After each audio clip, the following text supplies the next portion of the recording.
Are you really ready to fuel your success as an investor in your personal mindset and being part of a community that wants every person to succeed? Welcome to the Thriving Investor Podcast with author, educator, successful non-traditional investor, Troy Fullwood. Turn up the volume and let's get you set up to thrive.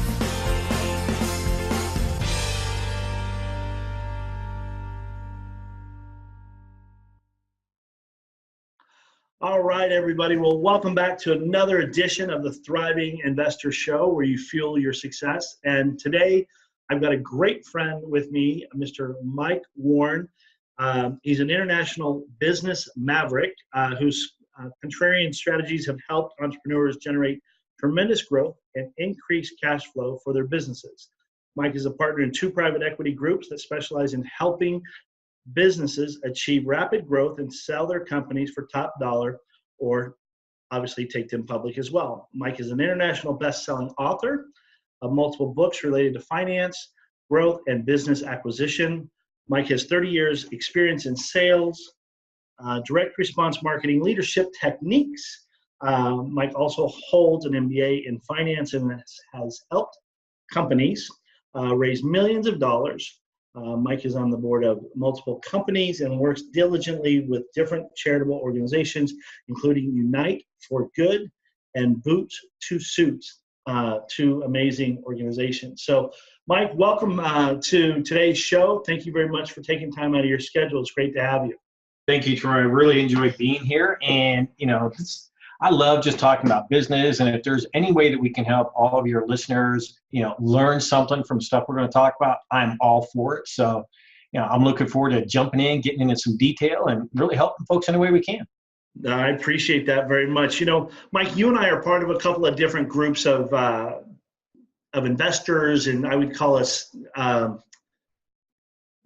I don't even know what the right word is. Well, the masterminds? Mastermind, I guess, is the best way to put it. And we're involved in both real estate masterminds and cryptocurrency masterminds. And the great thing about the Thriving Investor Show is that it's all about alternative investments, and it's designed to encourage people to really think outside the box and look at all of the amazing opportunities that are in the space and that are constantly around us that oftentimes we may overlook or not even think twice about because it's maybe it's not been shared with us before would be the best way. And one of the things I know that you're an amazing expert at, I mean, we mentioned it here, you've raised millions of dollars for various companies, but one of your passions is getting in there and helping businesses grow and even acquiring businesses and selling them. Tell us a little bit more about that and how you got started in that space. Okay, well, it's going to be more than just a little 2-minute speech. No, that's great. That's great. I love it. So the end result is I like to buy, grow, and resell companies. And I do most of that without using any of my own money. So now with that planted in everybody's head, let's kind of back it up, talk about where I started and how I got to where I'm at, and then how others can pretty much do the same thing that I'm doing. So I started way back in the 80s buying real estate. So when I got started in real estate, I started with wholesaling because I was dead broke. I was out of the Army, and I was a systems engineer working for what's called a Beltway Bandit at the time, a government contractor. Mm-hmm. And I was working for them, but realizing that I was okay as an engineer, I wasn't great at it. But what I turned out I was good at was business. Okay. So I knew business. I loved deal making, wheeling and dealing and stuff like that. That was all my thing. And so I started getting into real estate. So I started figuring out how do I make money with real estate because I didn't have enough money to invest. I bought my first condo. I bought it when I was 21. And, I look at it and go, oh, okay, well, how can I do more? How can I do things, right? So I started getting condos, houses, townhouses. Ultimately, I progressed into doing even commercial buildings, apartment buildings, assisted living facilities, Section 8. I've done all tax liens, you name it, right? So I've been down that whole gambit over the last 30 years figuring out how to do that. Mm-hmm. One of the things that happened along the way is I realized that I had to pay to play. Now, what I mean by that is to gain access to people who could really teach me the good knowledge versus, I'm going to go down to Barnes & Noble and go buy a book. You buy a book at Barnes & Noble for $19, it's not going to teach you everything you need and give you everything you need in order to be profitable at, let's say, buying and flipping houses. There's just not enough information. So I realized I need to get access to these experts.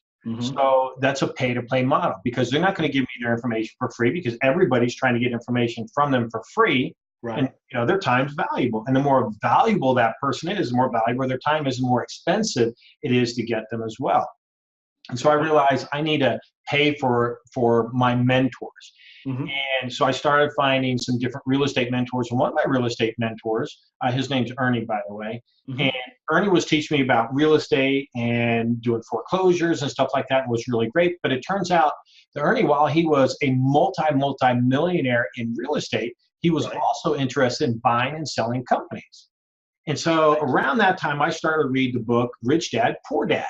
Right? And you got your rich dad who's making money with businesses where he lets his money work for him, where he owns multiple businesses to throw off cash, allows him to live his lifestyle without actually having to do the work day to day. And then you have the poor dad who's very highly educated, and there's nothing wrong with the education, but just doesn't understand a little bit of risk taking and how to leverage money the right way, and opportunities that come across everybody's desk, including all of your listeners, right? We all have opportunities come across our desk all the time. Sure. So I started paying for his access, and he taught me how to take what I did with no money down real estate and apply it into an entirely different arena, and that's in business. Okay. So all the techniques that I learned in real estate for no money down transactions, I can now do no money down transactions in business.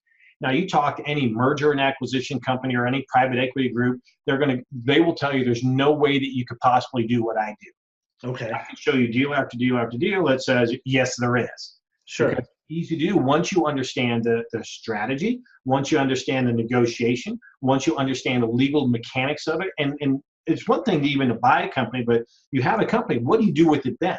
How do you take it to the next level? We call that growth hacking in our world, right? Digital marketing. It's growth hacking. How do you make a company really grow?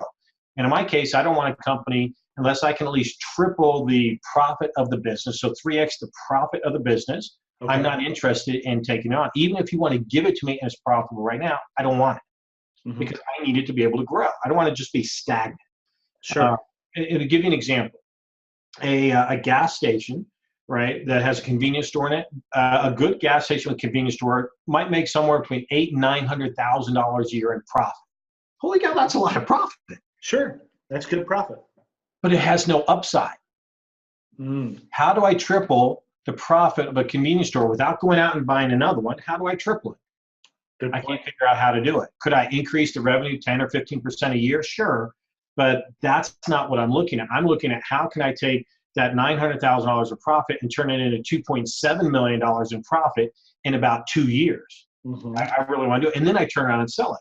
So here's one of the magical things that happens with business. And this will hopefully explain why I've transitioned into business. I still have a real estate company. Don't get me wrong, because that side, it runs and it's automated. I don't have to be a part of it, and it still makes money. Sure. But when you buy and sell a company, the way the company, when it's sold typically as a multiple of its net profit. So what I mean by that is, let's say we got a company that's doing $1 million a year in gross sales and does $300,000 a year in net profit. That company will typically sell between a 1 and a 3 multiple of the net profit. Okay. So it's doing $300,000, it's going to sell anywhere from $300,000 to $900,000. Fairly simple on the math. Sure. Now, if I go in and I take over the company, and there are lots of ways to take it over. In fact, I have 69 different ways to take over a company. I figured out a lot. Nice. But if I go and I take over that company and I triple the company, and it goes from $900,000 in profit to 2.7. Now, let's just round the math off so we can do this in our heads. So let's say we triple it to $3 million in profit. Okay. So that company now, because I've shown rocket growth, it will actually sell at a higher multiple. It won't sell at 1 to 3. It'll probably sell at 4 or 5. So let's just say 4, okay? And it's doing a 4 multiple on not the original $1 million profit, but that new $3 million, because I tripled it, $3 million profit. Sure. 4 times 3 is $12 million is what it'll sell for. Nice. Whereas I could have bought that same company today, which is what we do. We'll buy it today somewhere between a 1 and $3 million profit, and yet I can sell it for at least 12 or more, just 2 years down the road. Nice. So I look at that and I say, okay, well, should I do business deals or should I do real estate deals? Now, there's nothing wrong with real estate. Love it. And most of the students that I teach how to do this stuff, they come from the real estate world, or in a world where they say, you know what, I'm tired of working for somebody else, making somebody else rich. I want to control my own destiny, but I don't want a job. Sure. What I don't want somebody to do is get into business and just have a job, a just over broke a job. Right. I don't want to have that. Real estate, one of the challenges I found with real estate was that if I did a deal and I got paid, if I don't do any more deals, I don't get paid. Right. Whereas if I own a business, I get paid today, and whether I show up to work or not, I continue to get paid. Sure. I kind of like that model a little bit better. Right. So that's kind of a long-winded answer when you say, well, how did I get into it? And that's kind of how I got into it. And to me, it's just math, right? I love the finance aspect of it, the deal structuring and the profitability. Well, this is the beauty of this entire podcast, is bringing people, experts like yourself, that have this, this deep-rooted passion.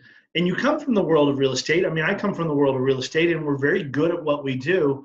But along the way, we start looking at, okay, how can we diversify? How can we get a couple more engines running around us? And it's not that we're abandoning ship. We're not jumping ship or anything like that. It's just like you start looking around going, okay, I love building things. I love creating things. I enjoy this part of it, and I want to go into another niche that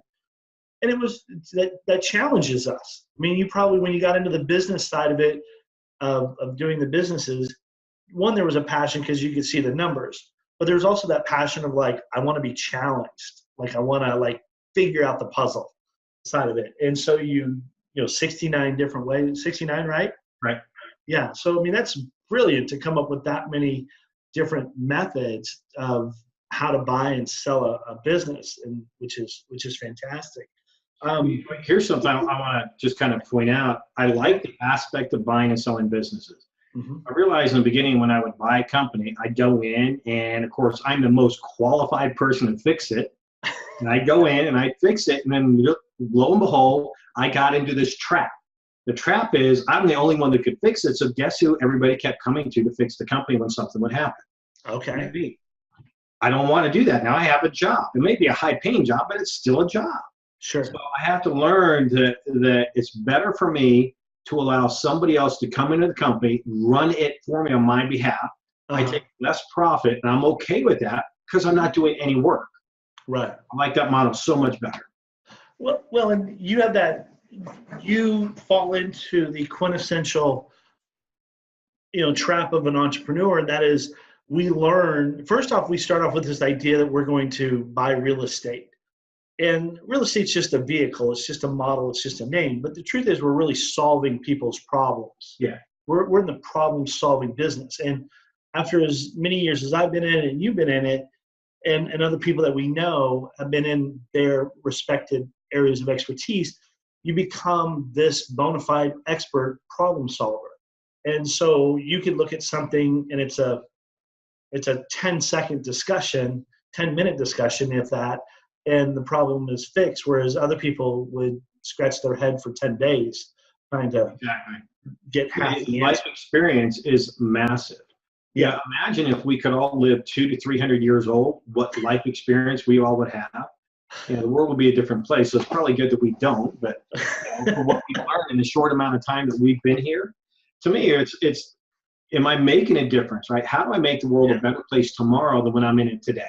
Mm-hmm. So it's one thing for me to have all this knowledge inside my head, but it doesn't really help anybody if it's all up here. It helps my pocketbook, sure. That's all it does, right? How do I make a difference? Yeah. And that's where teaching and sharing and partnering and all these other things come into play. Because then I get to pay it forward, which is really what my mentors taught me, is to always pay it forward, help somebody else. Now, there's a difference between helping somebody for free, which is charity, versus people who will invest in themselves, and I'm willing to invest in them as well. Right.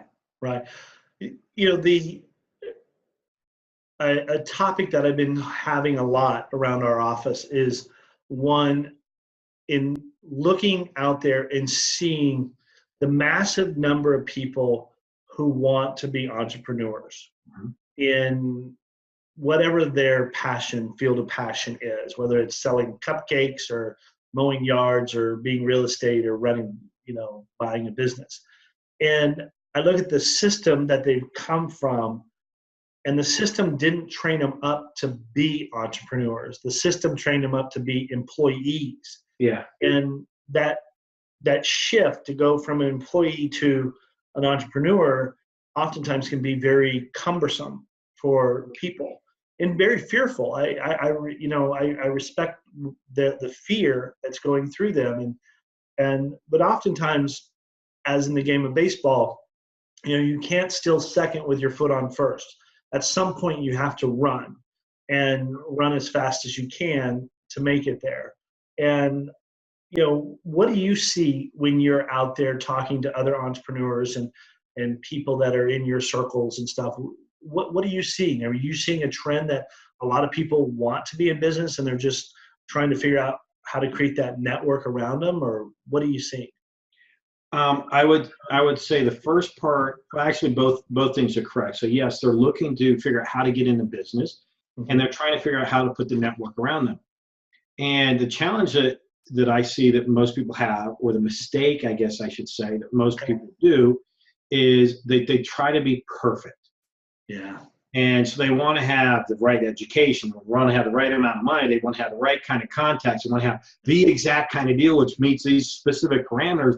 And the bottom line is it's never going to be that way. Even if it ever happens all lined up, by the time you get there, the model has changed and it's no good anyway. Right. So it's amazing to me. And I think back to some of the days when I first got started. Mm-hmm. And I remember I looked at Dave Delgado on TV. I know I'm really dating myself here. Wow. Dave Delgado, Carlton Sheets, a couple of these other guys, right? And it's like, okay, do I buy their course to learn how to make money in real estate? Uh-huh. And at the time, it was a lot of money.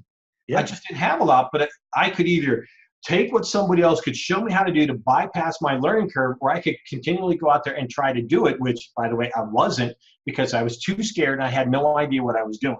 Sure. Right? I try to talk to people, and it's really interesting when you talk with other broke people. Broke people answers. Sure. And it just keeps fostering the same behavior. Right. And if they're not experts in real estate, then why am I taking advice from them, right? Sure. Here's one thing I always learn: never take advice from somebody that doesn't have to deal with the consequences. Yes. So somebody's telling me to invest my money here and here and here, but they're not doing the same thing. Why should I listen to them? And I really should. So, when you talk about people that want to become entrepreneurs are going to be the wave of the future. It's already starting to happen. You don't have any foundation anymore, working for a company, working 30, 40 years, getting a gold watch and a nice solid pension, and you're retiring, right? And retire is just removed from useful service. That's really what that means, right? And most people, they don't really want to retire. They just like to take it easy. They want to go do things they want to do, but they don't know how to do it. Sure. Most people, they'll also say, well, gosh, Mike, I'm married, or I have a husband, I have a wife, I have kids, I have this responsibility. And you know what? I get it. But you have to decide if you want it. Now, entrepreneurs, we're this crazy bunch that think that we can change the world, right? We're like, okay, I've got an idea. I've got a passion. I'm going to go through and I'm going to make it happen. And the most successful entrepreneurs, they just don't take no for an answer. Right. Everybody else ends up working for them. Sure. Right? So you don't have to be one that necessarily changes the world, but my gosh, if you can gravitate to a different way of doing things. And here's a question that comes to me a lot, which is, well, Mike, if it's so good, how come everybody isn't doing it? Good question. It's a great question. And my answer to them is, well, before you met me, did you even know about it? And most of their answers are, nope, had no idea this even existed. And I'm like, then how could anybody else? Right? I don't teach everybody. I don't share all this stuff with everybody. I only share it with the people who are motivated and passionate enough to find out about me, learn what we're doing, learn about you, Troy, and figure out what you're doing and model your success. I'd much rather model your success than going out and try to figure this out on my own. Yeah. So that kind of long-winded answer, I guess, to your question, but yeah. No, and I love that because, when going back to what you said a little bit ago about, listening to your mentors and about giving back and about, paying it forward and all of those things, I think that's in the heart of every successful entrepreneur. And you get to a point where you master your craft, and then you've made the money and you got the few toys and the bells and the whistles that you wanted out of the deal. And then you start looking around, okay, how do I bring more meaning to my business? But also how do I bring more meaning to the world that I'm in? Because you, as an entrepreneur, you see as you grow and as you create success around you, you see where things could be improved. You see where things could get better, and you meet amazing people along the way that you would hope that you could change or plant a seed of change for them. And that lies in the heart of every entrepreneur. We wouldn't do what we're doing if there wasn't some deep burning desire to change the world. Yep. And, sometimes that looks like a cupcake. Sometimes that looks like somebody mowing the yard. Sometimes that looks like a concrete guy pouring concrete. But all of those have an impact in the lives that we touch. But then, how we can help other people learn what we do, and the passion. And I think on the other side of being an entrepreneur is you see where there's a disservice in the educational system. I'm not here to beat up on the educational system today, but they don't. As my father always said, my father was blue collar. My mother was. She was an educator, had 4 college degrees. My father barely got his GED. And I'd ask him all the time, Dad, why didn't you go to college? And he's like, because they don't teach common sense. Spot on, yeah. Yeah, it just became one of those things, and I felt very blessed to be a part of both. So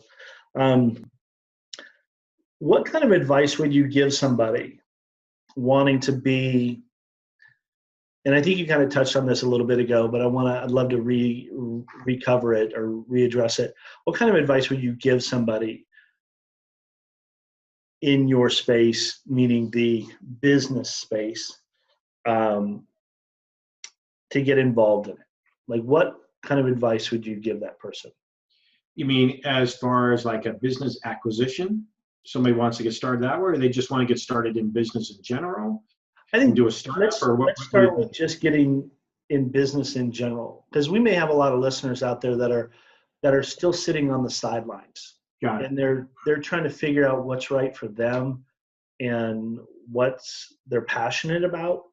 And so let's start with just that, and then we can go into the other part. Okay, cool. Yeah, I wanted just a little bit more starting point so I was clear. Yeah. When people want to come up and they want to start a business, and sometimes I'll run into people, I might be out somewhere, I might be at dinner, or I might be at a social event or a networking event or whatever, and I end up talking with people to find out what they do. And while most people will always start out a conversation, and by the way, so if you got any listeners, I'd encourage you, grab a pen. I'm going to give you some stuff. You need to write some of this stuff down. Awesome. But let's talk about networking 101, right? And we'll get into answering your question because it's all part of it. So networking 101, if you want to meet somebody, you may have heard the phrase that you are really the equivalent of 5 people that you hang around with the most. Sure. So your income, if you want more income, you add up to 5 people that you hang around with, not family, but the 5 people that you hang around with, your income is plus or minus 20% of that average of those 5 people. That's where your income is. You want more money, you want better affluence, you want things of that nature, you need different friends. It's just a matter of fact. Mm-hmm. I've had it along the way. So your friends are going to do 1 of 2 things as you go on your journey into becoming a business owner and developing your own brand, your market, and making more money and changing the world. They're either going to come along with you for the ride, or they're going to fight you and pull you back saying, oh, that'll never work, or it won't work because of this or this or this. They'll find all the reasons why it won't work, and they have all the best intentions in the world to try to pull you back. Sure. Because they think that they're helping you, but in fact, they're hurting you. All it does is keep holding you back, and you don't get to achieve your dreams. You get to instead have a job, living and working, making somebody else's dreams come true as opposed to your own. True. So when I talk about that with folks, it's about, all right, what are you really passionate about? And the question that I ask in networking 101 to me is, I never go up and say, hey, how are you? What do you do? So what do you do? Mm-hmm. I really don't care what you do. That's just a job. What I care about is what's important to you. So a question that I ask a lot is, so, hey, tell me what's important to you. Mm-hmm. What are you passionate about? Right. And that starts a different conversation. So if you want to meet somebody that's a higher level than you because you want to network and maybe bring them into your own circle of influence to maybe help you with a business, whatever, never, ever go up to somebody, hey, I need money for this idea. I can make you $1 billion. you know how many billion-dollar ideas I get pitched to me, and how many times I've had people literally walk up to me, no introduction, hand me a resume, but a business plan and say, hey, can you read my business plan? You go, love it, it'll make you $1 billion.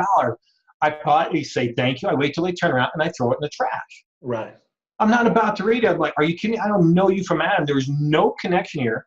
And keep in mind, people only do business with folks that they know, that they like, and that they trust. Right. In that order. You must know somebody, you must like somebody, and you must trust them before you do business with them. Mm-hmm. So that's, networking 101. Ask somebody what they're passionate about. Once they're passionate and they share that with you, right, you start having a conversation.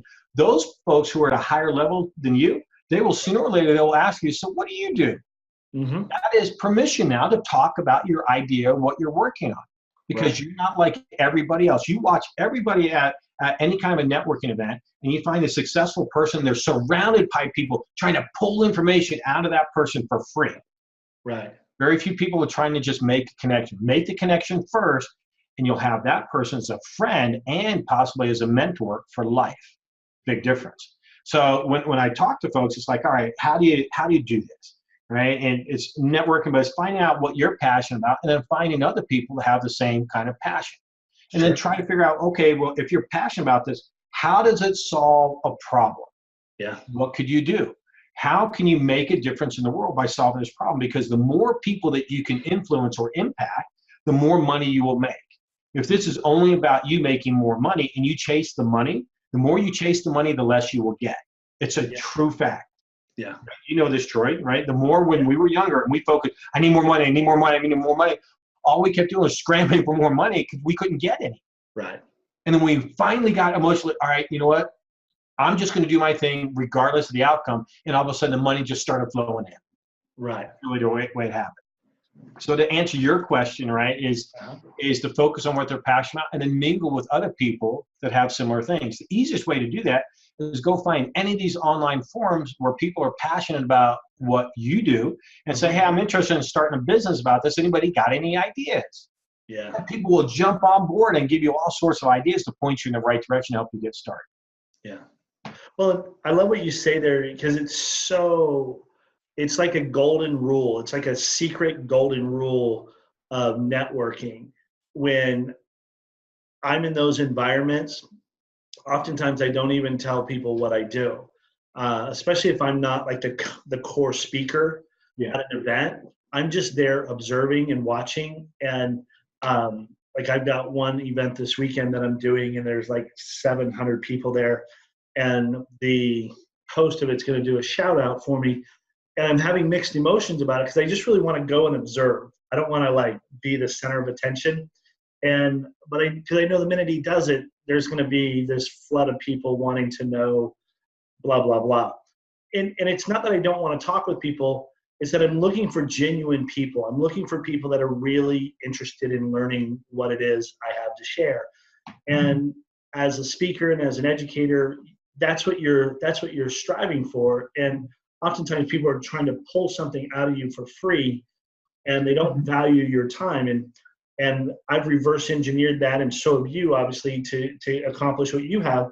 But that's how I have the relationships that I have as well. As I went to them first and said, you're in this position, tell me about yourself. Tell me what you're passionate about. I know what your job is. I know who you work for. I get all that. I can see it on your business card and everything else. But like, what do you love to do on weekends?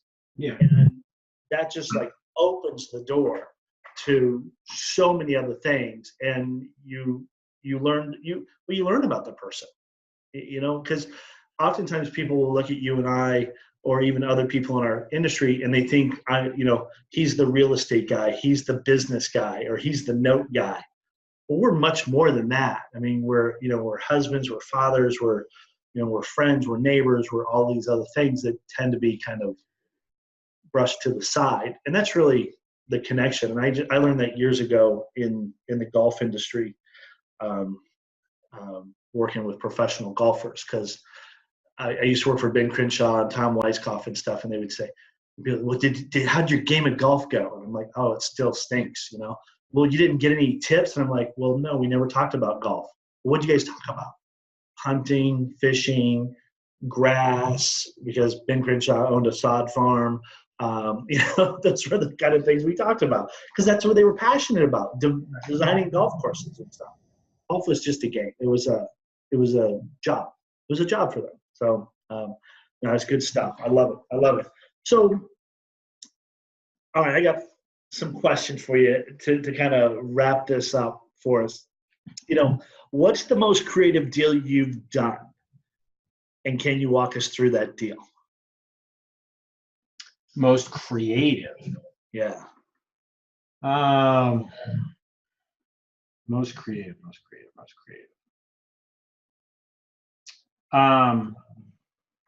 Okay, so gosh, a bunch of them are coming to mind. I'm trying to think of the easiest way. I'll give you I don't know if it's necessarily most creative. They're all fairly, they're all creative. I like to be creative regardless of the deal, right? So it's just a matter of structuring it. It just depends on what's the brand or how did I do it. So I'll share one with you that, well, by the time we're done, we'll see what you think. So okay. I had somebody bring me a deal. This was a lady. She had it was a throat spray company kind of in that field, right? So doing throat spray. And she'd run this business for 13 years. Okay. And she was only making $115,000 a year in gross revenue. And looking at her book, she was making about $65,000 a year in net profit. Not a whole lot, just a small company. And I'm looking at it, well, how much is involved here? And everything is really drop ship, right? She's doing nothing. She runs the business. But when I talked to her, the first question or first thing that she said to me was, she said, Mike, I'm not a business person. I don't know how to run a business. I've been doing this for 13 years. I've developed it through relationships and meeting with singers and rock stars and stuff like that. And she had just this laundry list of all these people that use her product. Okay. And she's looking to sell the business because the business is really a hassle to her. And in fact, she thinks at the end of the year that the business makes no money because at the end of the year, she has no money because she spends it every single month. Sure. And so I'm talking a little bit more. And she was originally trying to sell the business for $150,000. Okay. So let's just take the 65. Let's round that off to 70. So the math, we can do this in our head. And 7 goes into 15, a little over 2 times. Sure. Right? So selling a little over a 2 multiple. Remember we talked earlier about multiples. Mm-hmm. And one of the other requirements that she had, she says, Mike, I've got $40,000 in debt with these vendors. Okay. And they're all going to sue me if I don't pay and stuff like that. I need you to take care of these debts. And I'm going to do that as part of this $150,000 sale price. So she's going to pay off all her debt and still have some money. Well, we negotiated back and forth, and I was able to figure out that she doesn't want the business. And when you've got somebody just like in real estate that's a don't want her, all they want is the problem to go away, okay, not how much they're going to make. Sure. We negotiated a deal where I agreed to buy the business for $15,000, not $150,000. I agreed to buy it for $15,000, but here's how I structured it. I structured it so that I would give her $3,000 down now, and I pay her $3,000 a month for the next 4 months, $15,000. Nice. Now, here's the thing. I know that the company's already making $65,000 a year in profit. So where do you think I'm getting the $3,000 a month for the next 4 months? Out of the business. I'm getting out of the business, so it's not coming out of my pocket. So I had $3,000 up front, but in the 5th month, I had the company pay me back to $3,000. So I got that money back also. There you go. Right. So I'm into the deal. Essentially, in 5 months, no money out of pocket. Now I still have a problem that I have to deal with the vendors who are owed this $40,000. So I call up the vendors who actually have thousands of bottles of product that she has, and they're owed money, and they want to get paid $40,000. And so I structured it in such a way and positioned my conversation in such a way that the vendors agreed to wipe the debt out for zero. Oh, wow. Wiped out all $40,000 in debt. They agreed to still be my vendor and still sell me the bottles without any additional markup to try to make up their losses. So they agreed to allow everything to be wiped out. Their requirement at the end was that the original lady could not be part of the deal. They wanted her to be out of it, which she was. Okay. So I'm able to buy this business. Now, well, let me back up. So that $40,000 in debt, if you got $40,000 in debt and you get rid of that debt, your bottom line increases by $40,000 in value, but it increases at a multiple of 1 to 3, right? Because the same company is valued at 1 to 3. So it increases anywhere from $40,000 to $120,000 in valuation the moment that I negotiated that deal, and that deal took me 2 phone calls. Wow. So That's awesome. this kind of summarizes this deal. Sure. I negotiated by this $150,000 company for $3,000 out of pocket, but I was reimbursed at $3,000, so I'm into the deal for zero. Right. It's making at the time $65,000 a year, and I wiped out the debt and I increased its valuation by $120,000 in about a week and a half. Nice. Our company is now in over 300 different guitar centers around the country, multiple different locations, as well as expanding in Canada, UK, and Australia. Wow. Wow. That's a lot of information thrown at you there, right? Real quick on the deal, but it incorporated a couple different techniques, as you may have noticed. Sure. Sure. Absolutely. And I go back to what you mentioned there, kind of in the first part of it, where you talked about oftentimes when people want to sell something, they think that there's only one way to do it. Right. And really what she wanted, she just wanted the problem to go away. And she thought, you know, in one part of her brain, she's like, I want it to go away. And the other part of my brain, or her brain, is like, I'm going to sell it for X. And she probably talked to somebody who told her it was worth Y. And so that was the number that she started, you know, working from. And there's a lot of truth in that number, that whoever she got it from. But more importantly, what was the driving desire, which goes back to what I've said all the time about real estate. Find out the why in that person's motive, and attach it to that, because that's what's going to make it happen at the end of the day. No, that's great. That's great. You know, you mentioned earlier, we're just very high-paid problem solvers, right? In real estate, we solve a problem. We help the homeowner or the landlord out of the deal, whatever it is. They get out of the deal, they get what they want, and they're happy. And we go on, we make a profit because we know what to do with that deal. I do the same thing in business. I've done it in real estate just like you have, but I do the same thing in business. I find somebody that says, okay, I want to do something with this company, whether it's a problem company or they're retiring or there's divorce or there's illness, or whatever it is. Those are all reasons, just like in real estate, people do deals. Right. Same thing here. I'm just a very high-paid problem solver. I solve the problem, I get the deal, and I profit from it down the road. Mm-hmm. And if you look at any successful business or any successful entrepreneur, he or she solved a problem that grew their business. And sometimes they solve problems we don't even know that we have, you know, AKA Amazon. You know, we didn't know that we had a shopping issue until Amazon proved that we could have stuff on our door in 2 days or less, and we didn't have to leave the comfort of our home. And now all the other retailers now see that that's a problem. But we become accustomed to going out and getting something, and now things come to us versus us go to them. And that's the beauty of it. And you do that well enough, you know, things grow exponentially. What's a great book that you'd like to share with our readers? What's a great book that you've read recently, or one that really stands out for you? Well, other than my own. Sure. Well, I mean, you can promote your own too. That's okay. Well, they go on Amazon and check my book out, which is How to Buy a Business Using Its Own Cash. Okay. So it means no money out of your pocket, learn how to buy a business. So it's available on Amazon. I think we have a special going for like $1 right now. So you just go on and download the Kindle version and get started. Easy read. Another book that I like is a book that's called Who Moved My Cheese? Oh, good one. And, you know, it shows the focus of what you focus on, and all of a sudden you shift it over here, and it's like, wait, I'm doing all the same stuff I was over here, but I'm just over in this area, and it's essentially moved my cheese. It's an entertaining book. You know, it's really good. And I also like another book called The Science of Getting Rich. By a guy's last name is Waddles. That's a good one. So those two are probably top of my list. There's another one that I just read. I liked it a lot. It's called The Subtle Art of Not Giving a right. So you guys finish out the rest of it. I don't know if I can say that on your podcast or not. So it's all good. It's all good. Yeah. So it starts with the letter F. So The Subtle Art of Not Giving an F, right? Yeah.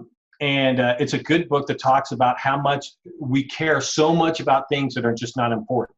Oh, wow. And we let that rule our decisions. So when you kind of step back and you realize, okay, what am I really caring or putting my focus on? Yes. And you realize, you know what, I really don't give an F what happens in this scenario, then allows you to release yourself from the responsibility of trying to fix something. Yes. And all of a sudden your life and your business gets better. So I'd recommend that one too. So those are three. No, that's a great one. I just experienced that on Sunday. There were some things that I was just like really overly concerned about. Yep. and I just said, I don't even know why I'm concerned about this stuff anymore. This is silly. And so I just, it's a huge, when you can get to that spot in business and in life becomes much more rewarding, and business becomes much more rewarding, and less stress and everything else. That's great advice. Great advice. So where were you 5 years ago, and where will you be 5 years from today? Oh, let's see. Where was I 5 years ago? I was still doing real estate. I was still buying companies, and I was working on bigger and bigger deals. And where I always wanted to get to, I remember one of the reasons why I wanted to get into business acquisition, business flipping, is I wanted to get into kind of like that Richard Gere model in Pretty Woman, where he was the guy who buy these billion-dollar companies and break them apart and sell them off, and he just live in high life. Yeah. So, 5 years ago, I was figuring out, how do I get into the bigger deals? How do I get past a couple $100,000 deals, $1 million, $10 million, $20, $50 million deals? And now we're doing that. And so 5 years from now, I'm looking, I think, about not only doing ICOs, because we've been a part of dozens of different IPOs, our teams, and figuring out, okay, not only how do I do that, but how do I now do this stuff, which is called an initial coin offering in the cryptocurrency space, where as an exit strategy, I can help companies do a launch on their product or service as an ICO, where they don't give up equity, they don't take up debt, but they can bring in all this additional capital to help their company grow, which is not quite an exit strategy, but allows them to really set their business up in a way where they don't have to run it day to day. They can bring in a proper team to run it and expand it, because they have the additional capital in order to make that happen. So I see 5 years from now, I'll be real heavily into that. Probably still traveling around the world, but working on much bigger deals. So, the deals I've been working on, that I'll probably just add another zero to them, because each day it gets more exciting. When you first start bumping up against that large deal, like, oh my gosh, and then you do one, you're like, that wasn't so bad. Let's do the next one, right? And then you just go on. So that's why I'm trying to just upgrade that, and then really share the message. What I'm finding is that the more that I talk, and I do a podcast like this, share what I know with other folks, and then I get testimonial letters from folks who say, oh, Mike, I took what you wrote and what you taught, and I did this. And I got this one letter from a single mom saying that she's a single mom of a daughter. She's working at a crappy job that she hated, and all of a sudden she went out and she bought this one small business, got 100% owner financing with it, so no money out of her pocket, because she didn't have any. She's running the business, so she has her own business, has more free time, and makes more money. Nice. Stories like that I love to hear. Yeah, I mean, that was my next question, but you already answered it, because it's, in what ways do you enjoy giving back? And you just shared that with the group, and that is, you love that, I guess, that result. I mean, you're giving back by doing podcasts and education, and I think, for me as well, I think anybody in our situation, what we really want to hear at the end of the day, after you've read our books and after you've been to our classes and our courses, or you heard us on a podcast or training or webinar or at an event, what we really want to hear is that you did it. That's what we want to hear. We want to hear you took a nugget or a webinar or a course or a book, and you went out and actually put it to work and got a result from it of some kind. I mean, and everybody's results are always different. I mean, I talk to people, they want to have $1 million worth of real estate. I talk to other people, they want to have $50,000 worth of real estate. But no matter what level it is, that to me, and I think the same for you and anybody in our circle, that's a win. That's like a hell yeah, like congratulations, good for you, keep going kind of a win. And that's what, for me, and I don't mean to put words in your mouth, but that's what makes me bounce out of bed in the morning, is hoping that I get to help somebody or hear another success story from oftentimes people we don't even meet, we don't even know, we don't ever make eye-to-eye contact with them, and we get these emails or a letter or a gift box or something that you're just like, wow, okay, this is, and it's cool, it's great stuff. I know we've been here for a while on our podcast here, but how can our listeners find you and get a hold of you, Mike? I know you mentioned your book. Please mention that again so they can go to Amazon and grab a copy of that. It's a great book, by the way, folks, if you haven't read it yet. And then how can they get a hold of you? What's the best thing? So the book on Amazon is called How to Buy Business Using Its Own Cash. So it teaches you how to buy business without using your own money, essentially structuring deals in a no cash out of pocket way. So do that one. Another book on there I have is called The Exit Formula. So if you want to learn how to really triple the profit of your business, you can do that. So just search under Mike Warren and books on Amazon. You'll find them or those titles. And if somebody wants to get a hold of me, they can just go to our website at learnbizflipping.com. So LEARNBIZ and then flipping, FLIPPING.com. And they can check it out. We have actually right there, they can get 90 minutes worth of online training on the whole sector here, how it works and case studies and stuff like that. They can check out a lot of stuff and do that right there. That's great. That's great. Well, it's always an honor to be able to catch up with you and to sit down. I know you've got a busy schedule all over the world and traveling, and so it's an honor to have you here on our podcast. I appreciate it. I hope our listeners have walked away with some nuggets and some ideas and some concepts, and they reach out to you because that's I love your heart. I love what you guys do, what your team is about. That to me is what.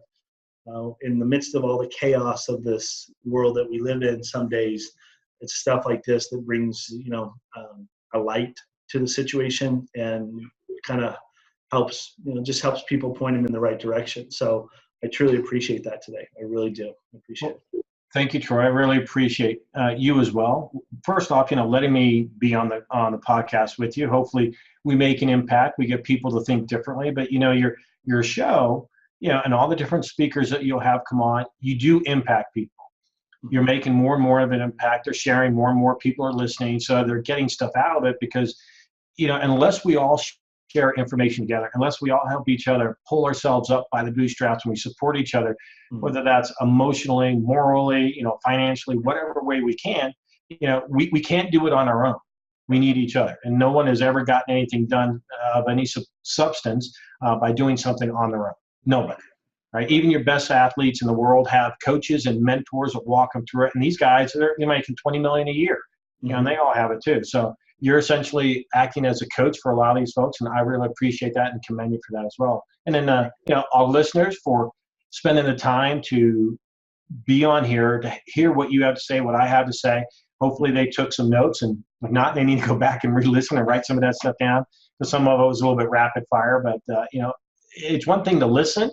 It's another thing to take action. And here's a quote that I came up with several years ago. It goes like this: opportunities don't go away. They just go to somebody else. Yeah. And it's true. Everybody gets opportunities, but very few people act on them because action's not something you say. Action is something you do. Hopefully people will take action on what they heard today and go out there and start doing something and send us a letter. Tell us how they did. That's awesome. That's awesome. Well, once again, thank you so much, Mike. I appreciate your time today. I hope you have an amazing week.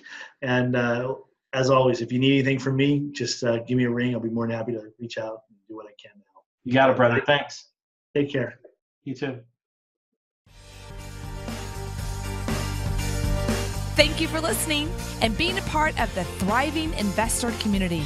Please share this podcast with a friend or a business associate that like you, is interested in learning from top mentors in the non-traditional investing, real estate, crypto, blockchain, buying debt, and so much more. Troy wants to give you a gift, so go to troyfullwood.com/book to get your free copy of Troy's latest book, The Power of Paper. Again, that's troyfullwood.com/book to get your free gift. Go check out the latest episodes and shows at the Thriving Investor community at thethriving investor.com.